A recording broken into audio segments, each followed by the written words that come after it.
સુરતમાં મેડિકલની બોગસ ડિગ્રીનો 32 વર્ષથી ચાલતો ખેલ 1200 બેકાને 70,000માં નકલી ડિગ્રી આપી 5,000 રજિસ્ટ્રેશન ફી વસૂલતો ડોક્ટર રાવત થોડા દિવસથી સુરત શહેરમાં પકડાઈ રહેલા બોગસ ડોક્ટરો સામે દિવ્ય ભાસ્કરે અભિયાન ચલાવી અભિયાનના પરિણામે જિલ્લામાં ડિગ્રી વગર જ પ્રેક્ટિસ કરી લોકોના આરોગ્ય સાથે ચેડા કરતા મુન્ના ભાઈઓને ઝડપી પાડવાની તપાસ શરૂ કરાઈ। આ દરમિયાન સુરત પોલીસે પાંડેસરામાં ચાલતા 3 ક્લિનિક પર દરોડા પાડી બોગસ તબીબોને ઝડપી પાડ્યા। તેમની પાસેથી BEMSના સર્ટિફિકેટ મળ્યા જે સુરતના જ 2 તબીબે આપ્યા હોવાનું ખુલ્યું હતું।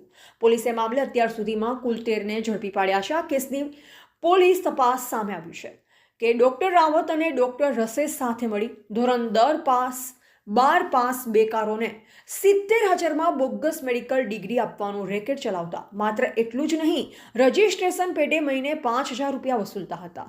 1992થી ચાલતા રેકેટમાં 1200 લોકોને બોગસ ડિગ્રી આપી છે।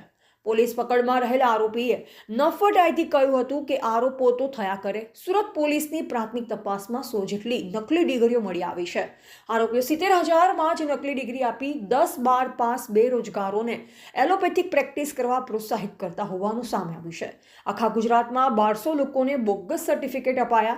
સુરત પોલીસે ઘટસ્ફોટ કર્યો છે કે કોઈપણ ટ્રેનિંગ કે મેડિસિનની જાણકારી આપ્યા વગર જ આ લોકો માત્ર 10 દિવસમાં સર્ટિફિકેટ કે ડિગ્રી આપી દેતા। કોઈપણ ઇન્ફ્રાસ્ટ્રક્ચર વિના ટ્રેનિંગના નામે 1200 સર્ટિફિકેટ આપવામાં આવ્યા છે। આ રેકેટ ચલાવનાર મુખ્ય આરોપી સહિત 13 લોકોની ધરપકડ કરવામાં આવી છે જેમાં બોગસ ડોક્ટરનો પણ સમાવેશ થાય છે। આ 13 ડોક્ટરોમાં સમીમ અંસારી નામનો બોગસ ડોક્ટર પણ સામેલ છે જેના કારણે થોડા દિવસો પહેલા એક નાનકડી બાળકીનું મૃત્યુ થયું હતું। આરોપીએ BEMSનું સર્ટિફિકેટ રજૂ કર્યું। આ અંગે સુરત ઝોન 4ના ડીસીપી વિજયસિંહ ગુર્જરે જણાવ્યું કે 3 અલગ અલગ ડોક્ટરના ક્લિનિક પર તપાસ કરવામાં આવી।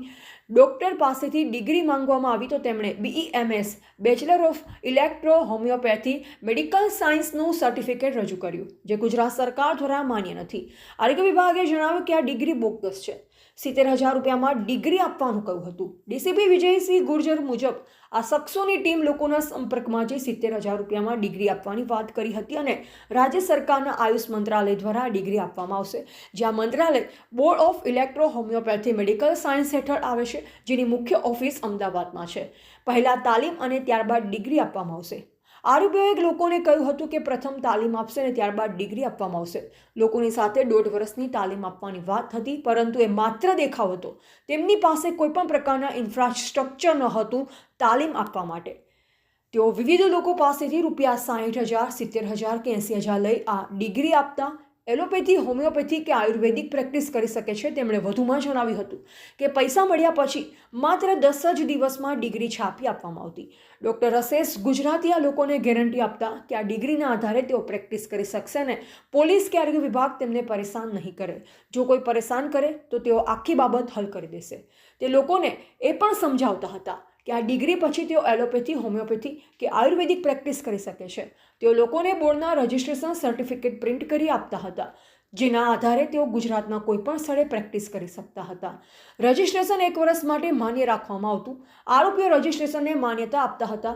જો રજિસ્ટ્રેશન 1 વર્ષ માટે માન્ય હોય તો નવા રજિસ્ટ્રેશનના બહાને રૂપિયા 5,000થી 15,000 સુધી વસૂલતા। જો કોઈ ડોક્ટર આ ફી ન ચૂકવે તો ધમકી આપતા। ડોક્ટર રસેસ ગુજરાતી બોગસ ડિગ્રી અને સર્ટિફિકેટ આપીને મેળવેલ રૂપિયામાંથી 30% ડોક્ટર BK રાવતને આપતા। બાકીના પૈસા પોતે રાખતા। ઇરફાન અને શોભિતસિંહ જેવી વ્યક્તિઓ લોકોને ધમકાવવાનું અને રજિસ્ટ્રેશન ફી વસૂલવાનું કામ કરતા। જો કોઈ ડોક્ટર રિન્યૂ ન કરાવે તો પ્રેક્ટિસ કરી શકતો નથી અને તેને પરેશાન કરવામાં આવતો। જો ડોક્ટર ફી ન ચૂકવે તો ડોક્ટર BK રાવત દ્વારા નોટિસ મોકલવામાં આવતી। આ નોટિસનો ડર બતાવી ડોક્ટર પાસેથી ફી વસૂલવામાં આવતી। આ શખ્સો 2 રીતે ફી વસૂલતા હતા। માસિક રૂપિયા 5,000 ફી લેતા। વર્ષમાં એક વખત રૂપિયા 5,000 ચાર્જ વસૂલતા હતા। આ ગેરકાયદે પ્રવૃત્તિ 2002થી ચાલતી હતી। TVT ન્યૂઝ નેટવર્ક સાથે બ્યુરો હેડ બસર ચિસ્તી।